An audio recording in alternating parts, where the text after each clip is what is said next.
We all know how hard it is to go through change. We all go through change, whether it's new schools, new jobs, etc. And now there's a new tool to help out our active military and related folks to help them transition into new things. And we're going to tell you all about it here on 91.9 Public Affairs and APSU TV. Welcome in. I'm Micah Terrell. Thanks to you all for joining us. So we'll tell you all about that new military mentorship platform. It's called MapNet 360, and we'll have some other helpful supports at Austin Peay's Military and Veterans Affairs Division that you may not know about. But first, let's talk about our guests here. Wonderful friend, retired Major General Walt Lord. He's the Vice President for Military and Veterans Affairs.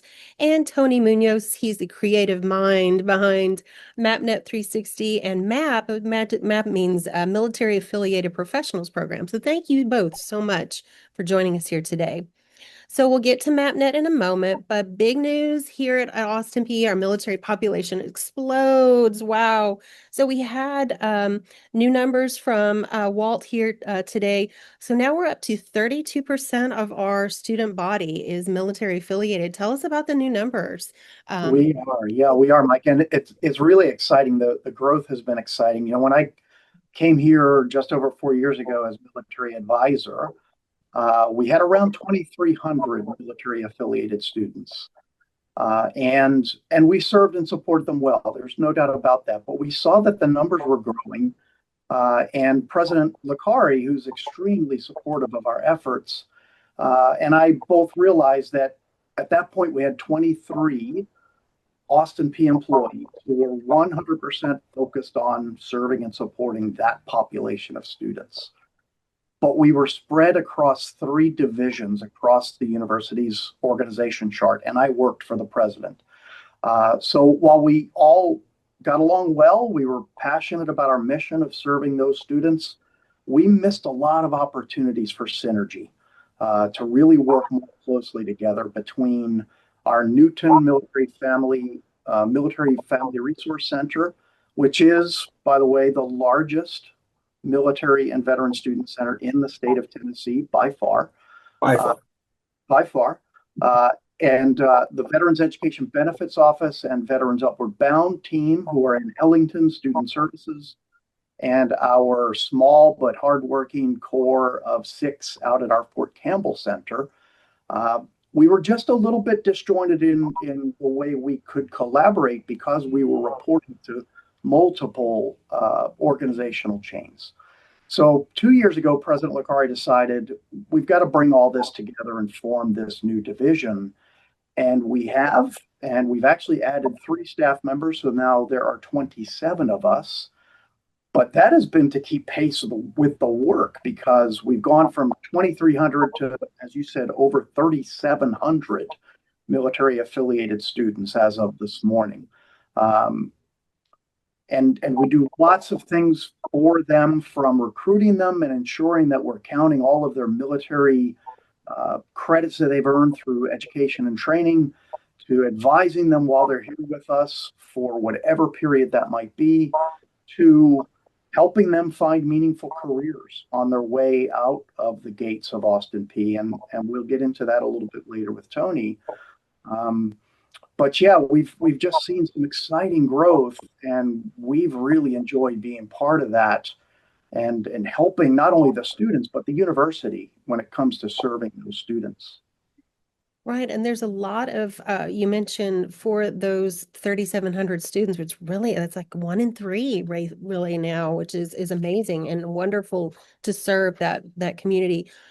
Talk about the Bravo status achievement. That's like a big, like, hey, we are like the excellent beyond excellent kind of thing. Tell us the significance of what that means for the military affiliated folks who come to see you, that they're not just getting special care, but extra special care. Yeah, and we're really proud of what we do, but obviously there are a lot of folks out there who can be cheerleaders for their own cause and say they're great at something. But it makes a difference when an external body says that you're really good at what you do. So about 14 years ago, the state of Tennessee, through the Tennessee Higher Education Commission, came up with this vets status campuses, vets campuses, veterans education and transition support. And it had 6 criteria that a university had to meet in order to get that vet status. And among the four-year universities, the TCATs and the community colleges, there have been just over 40 universities that were designated as vets campuses. Well, this year, the THEC, the commission, has come out with this new sort of upgraded status called Vets Bravo. They've added 4 additional criteria that are pretty challenging for most universities to meet. And when we took a look at those, we kind of looked at each other and said, we're already doing these things. So we applied immediately. And we were very quickly designated the first ever Vets Bravo campus in the state of Tennessee. And to this day, we're the only. And frankly, because most universities don't resource their veterans or military support offices as robustly as Austin P does, we might be the only for quite some time while those universities gather the resources to do what we do for our students. Right. And you have a lot of resources. You kind of touched on a little bit at the beginning, but I wanted to touch and ask you about a few of those things. Obviously, places, there's plenty of places for people to go, physical, obviously I know we are online, but actually, students who are just getting out of the military or maybe family members. So they have the 3 support centers there with the military and Veterans Affairs Division. So can you tell us a little bit about those 3 support centers? Sure, I'm going to start with one that is pretty laser focused in their mission, and that's our VEBO, Veterans Education Benefits Office, and Veterans Upward Bound in the Ellington Student Services building, sort of in the central part of our campus. The Veterans Upward Bound team it's a Department of Education grant funded program, but they're truly members of our team, and their sole mission is to enroll veterans into universities.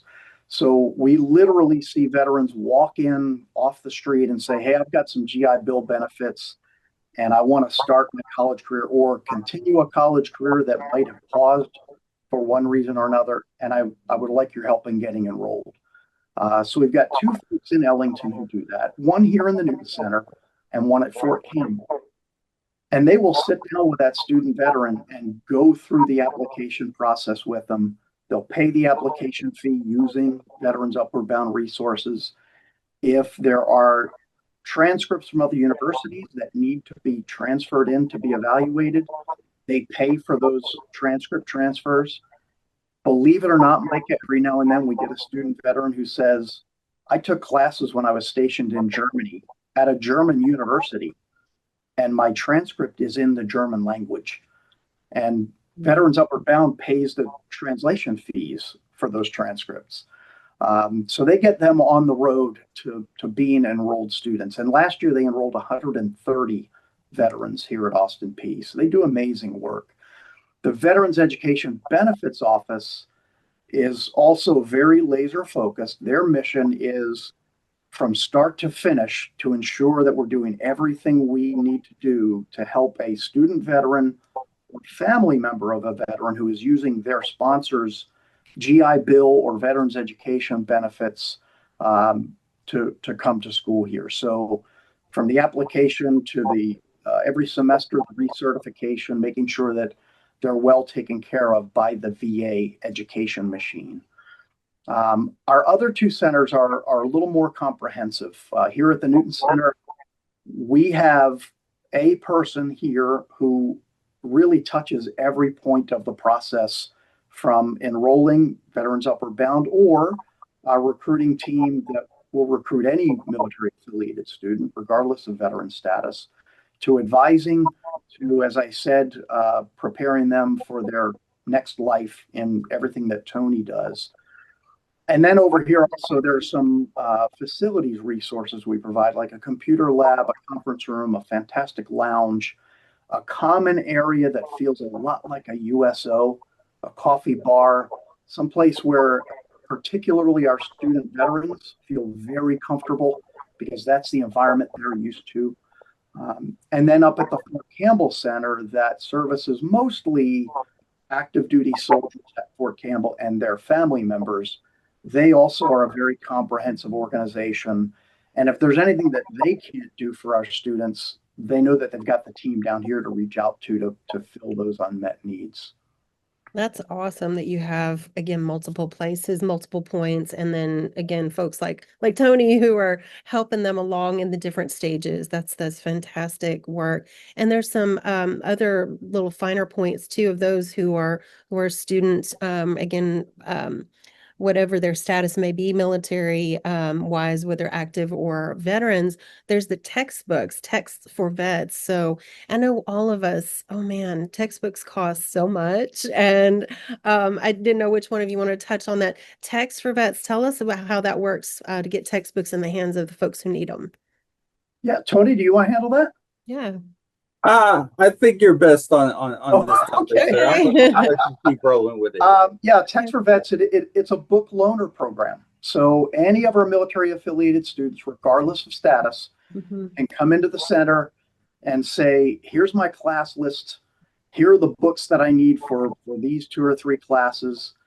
And if you've got them in your inventory, I'd like to borrow those. And it's like a library. They borrow those books for the semester, and then they'll return them at the end of the semester. That program is largely donor funded.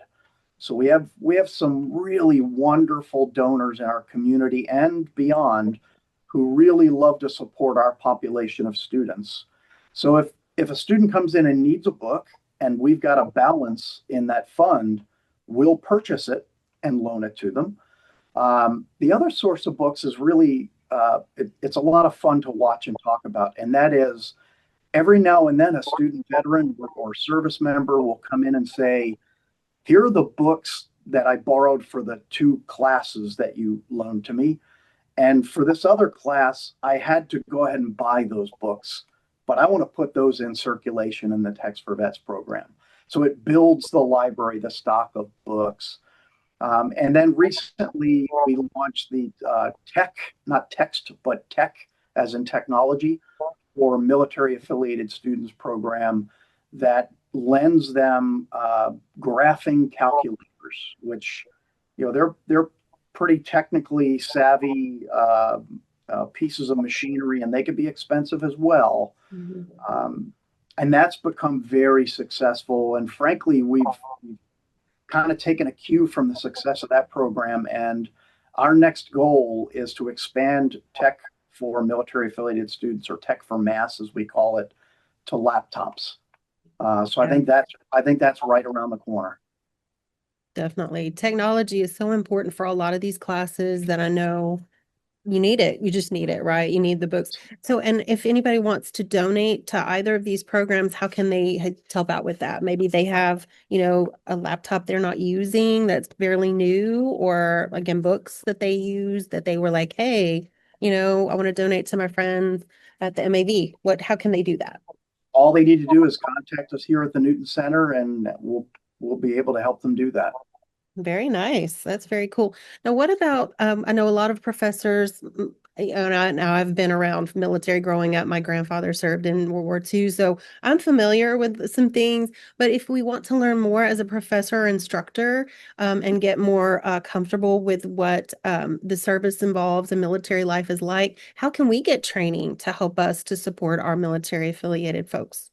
Yeah, that's a great question. And we're actually really well equipped to do that here. We have a program called Green Zone, and our Assistant Vice President for Military and Veterans Affairs, Jasmine Linares, trains that program. She is a 17-year Austin P veteran, but also an Army veteran. And she's lived that life herself, both as a soldier and as a military spouse, and now as a military retiree. And Jasmine teaches that course.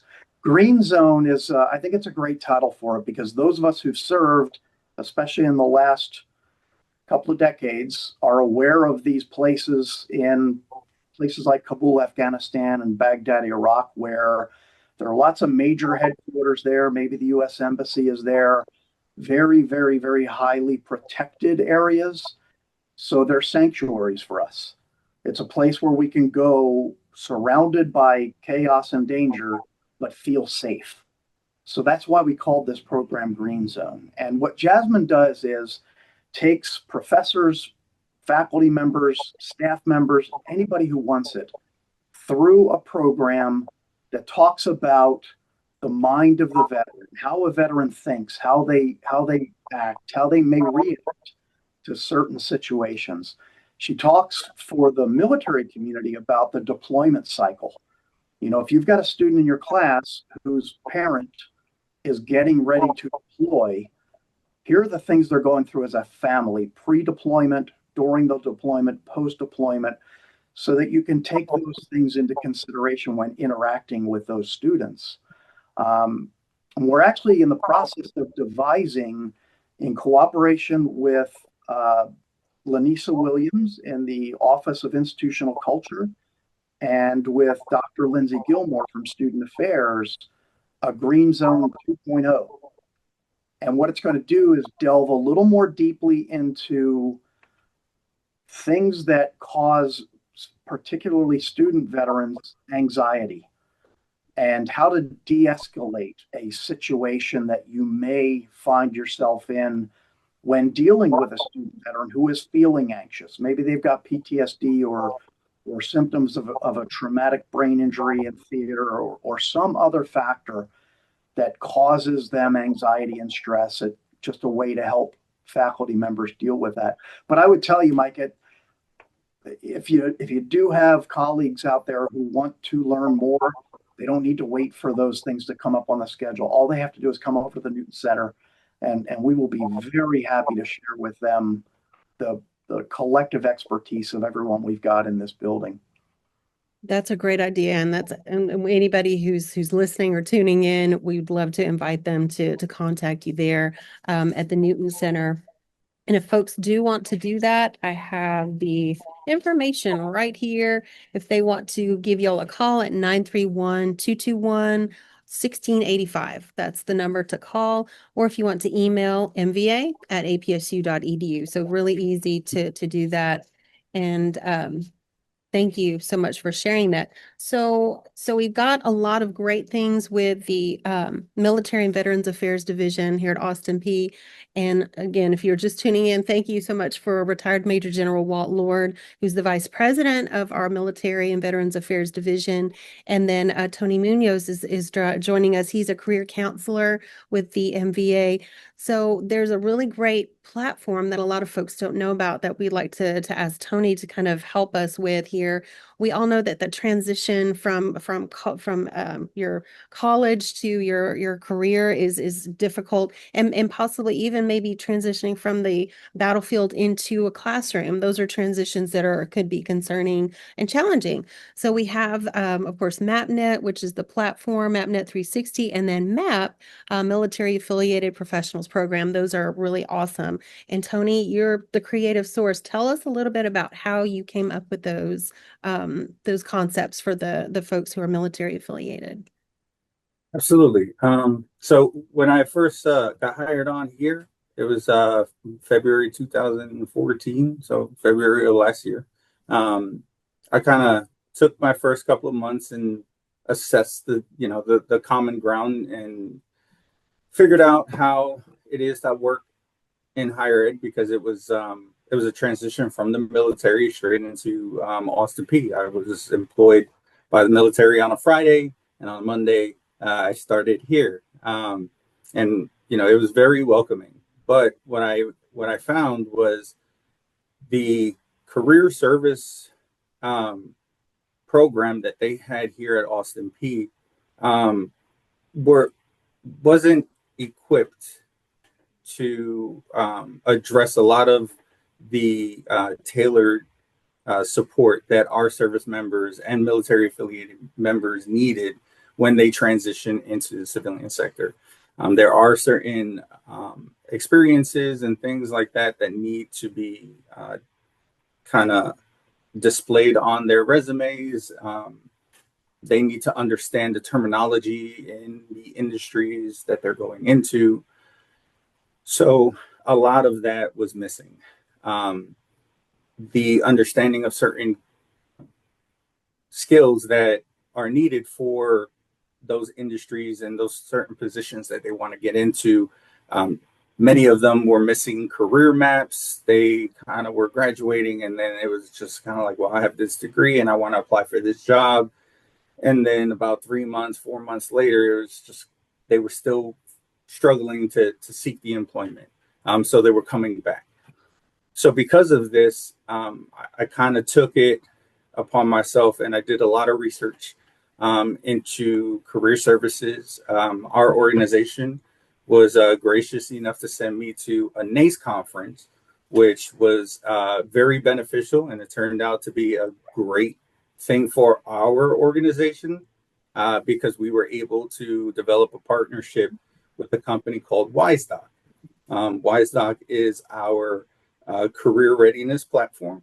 And through that partnership, we were able to extend that to the entire university. So many of the students will see a new tile on their one stop that says resume builder. That is actually brought by us, and we have extended it to the entire university, and that is funded, by our program. But with that partnership, we've been able to develop and address a lot of those gaps that the service members have. Because one of the things that we've created in that collaboration is the career map, which it takes the experience from that candidate and generates about 4 or 5 different careers that are derived from that experience, from the education, certifications, and things like that that candidate might have. But we started the MAP program officially on 2024. So this past year, we kind of initiated the pilot program for it, which was the first year run. We were collecting all the data, kind of figuring out how to what are our left or right limits, different things that we needed to tailor. One of the things that was an evolving process was funding, right? Our Walt has a great saying about timing, and he was absolutely on the marker with that. But we were able to actually time things very, very well, and we were able to fund the mentorship platform that we have now, which its purpose is really to bring in all of the military affiliated students on one platform. So that way the mentorship is automatic.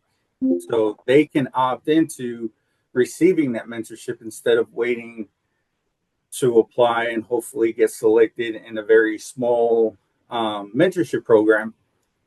We took this model off of colleges like Harvard and Yale that kind of push the automatic enrollment into these mentorship programs. And it's a holistic approach to mentorship that they have. So using that model and using the same model that the Army uses through their Army Career Tracker, which, they're able to assign and reach out to different mentors. Through those concepts, we kind of came up with the MapNet 360. So that way we can provide that holistic approach to our students.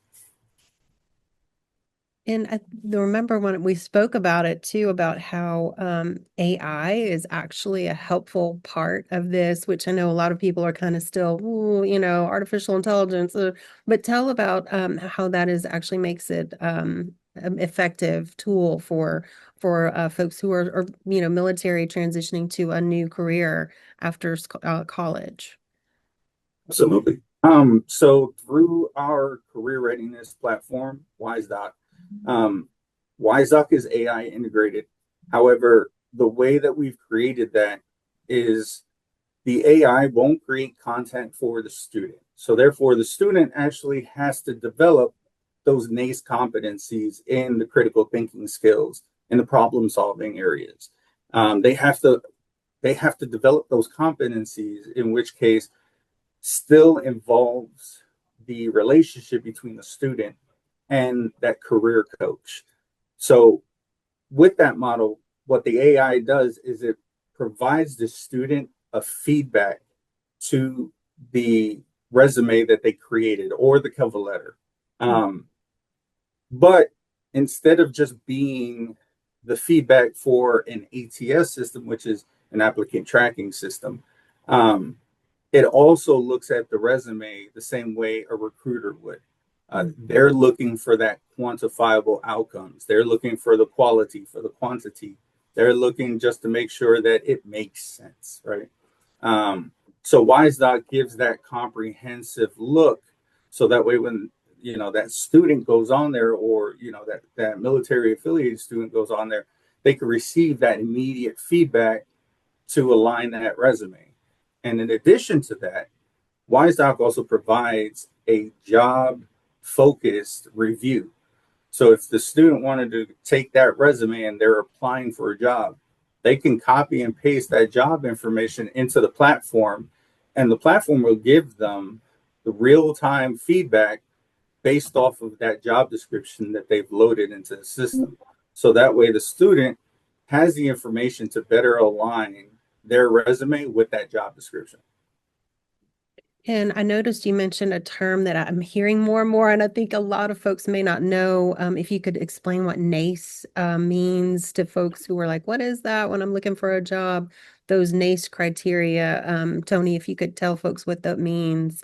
I know a lot of us are looking at how we teach, and obviously being career ready involves skills that are, skills like communication and other things.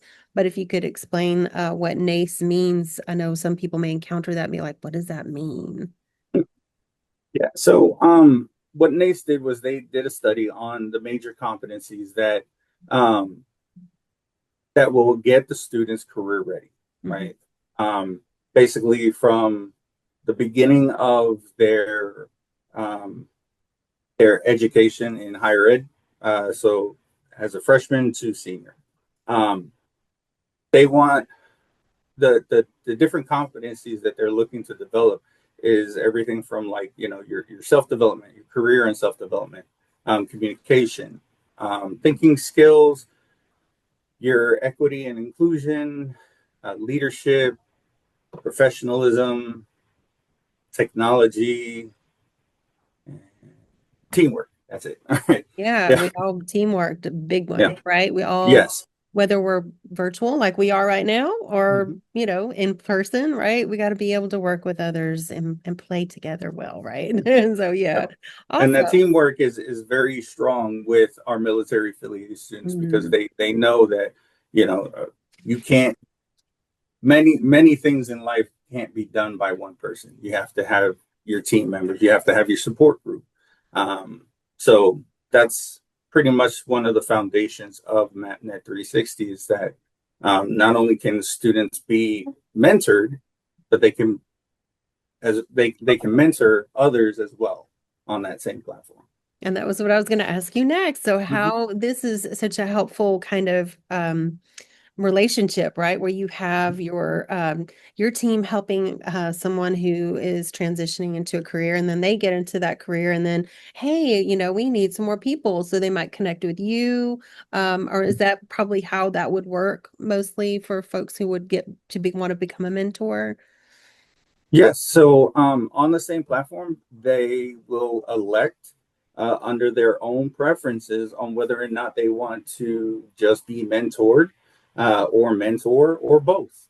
I am a huge advocate of our members selecting both because where you can learn from someone, you can also teach someone because no one's an expert on everything. Right. There are things that, students teach me every day. We have some incredible student workers here at the Newton Center. They're incredibly bright. And, you can't help but learn a couple of things that are new every week just by overhearing conversations that you hear out in the hallway. So that's kind of what we've been advocating for a lot of the students to join that. that both group. Very cool. Mhm. Yeah. So you told us how it works. Now, if Tony, if someone is interested in signing up for MapNet 360 or Mhm. MAP, what should they do to take part in it? So all they have to do is go to the MBA website, and they'll find the MAP program. If you click on that, the MAP 360 link is right there on the page for the MAP. It's there along with the WISE doc, and um, I believe it's going to be the second week of September, we should be receiving the Iris booth as well, which is a means for all students, not just military affiliated, for all students to come by the Newton Center and get their professional headshots done. That same website that for the map is going to have the Iris booth link, so they can go ahead and schedule their time to come by, take their headshots, 5-10 minutes, and they can continue on with their day. Very cool. So awesome. So we're almost out of time, but I know you guys touched on the headshots. Do you want to talk a little bit about that so folks can take advantage? Because we know with LinkedIn and everything else, you got to look good, right? For your virtual, and some people even include that on their resume too. I know y'all probably have seen resumes with the picture too. So how can we do those? Yeah, so essentially, the Iris booth will have its own app for scheduling. They'll be able to go onto, again, the MAP website, and just go in there, schedule it through the SSO once we get everything integrated. Um, and then they will just, dress in, business attire, come in, take their headshots, be able to edit and tailor it, so that way, it'll give you a good finish and fix the lighting and everything, and then it will get emailed to your APSU email address. In which case, at that point, you can go ahead and either utilize it for your ID, because I know a lot of students, they have that, oh man, I look so bad in my ID, Oh, right? yes. So Mhm. they'll be able to do that. They'll also be able to use it on their LinkedIn. They can use it on any of the other social media platforms. And they can also use it on the MapNet, because obviously you need to build on there. And then the other one is Handshake, right? Because our university uses Handshake as a good job search tool. So we kind of want to make sure that we are providing those assets for the students and making them understand that all of these things that we are providing, it's not meant to be, hey, this is the best thing out there. This is meant to be a tool. And what we're looking at is finding the best avenue for our students based off of their needs, right? So where our students, their needs might be one thing, and other universities' needs might be something else. Mhm. So we're trying to evolve with our population's needs. Yeah. Very cool. I have a little bit of time left for y'all. So, what other things did you want to share, whether it's about MapNet 360 or if it's about the Military and Veterans Affairs Division? What would you like to share that we didn't talk about yet? Well, I want to throw some kudos Tony's way, if I could, Micah. We formed this division 2 years ago. We had our own military affiliated career specialist, and that's a good thing when you've got so many military affiliated students with pretty unique backgrounds and needs. And frankly, while education for education's sake is a wonderful thing, we owe it to our students to prepare them for their next lives, and they expect us to do that. We work really well with our university career services in student affairs. They're an amazing team, but it's good to have that one person in Tony's role to do that. And when we formed the division, we were doing okay with that. But I would tell you that our career focus in this division was the proverbial road paved with good intentions. And there really wasn't a lot of meat or structure to what we were doing. And Tony has done a 180 with that. The technology, the platforms, even down to the Iris photo booth. And he's so passionate about what he does that he picked up steam really quickly. And that caught the attention of two in particular of our very generous donors who really like to give toward military affiliated causes. And when we pitched the programs to them, they both jumped on board and said, yeah, we're going to fund those things for you. The one thing I would like to mention, aside from the things we've already talked about, is sort of our next sort of initiative here in Military and Veterans Affairs. You know, we've realized probably too late, not too late, but later than we should have, we don't focus enough on our military spouses. And they are, when it comes to educational support, funding programs, they are without question the most underserved. And we've got thousands of them at Fort Campbell, right in our own backyard. And in many cases, they're the spouses of our students who are taking classes with us. Well, that has caught our attention. And we now have, thanks to Larry and Barbara Goolsby, our first ever fully endowed military spouse scholarship program. We're looking to build that out further. We've sponsored activities of the Fort Campbell Spouses Club right here on campus to show that we're ready to support them even beyond education, just to be good community partners. And I think that's going to draw a lot more of the military spouses our way, which really is a win-win. We're going to help them do what they want to do in the future. And it's going to bring a different element to our student body, a different perspective via the military spouse. Yes, they offer so much support. They do to their loved ones. So we are so glad. Yay. That is awesome. Well, thank you, Walt, so much for joining us. And thank you, Tony, retired Major General Walt Lord. He is the Vice President of the Military and Veterans Affairs Division. Thank you so much, Walt. And Tony Munoz, he was a career counselor and wonderful thinker who helped us come up with a great idea. We thank you both so much for your time today. Have a wonderful one. And I'm Micah Terrell with 91.9 Public Affairs and APSU TV.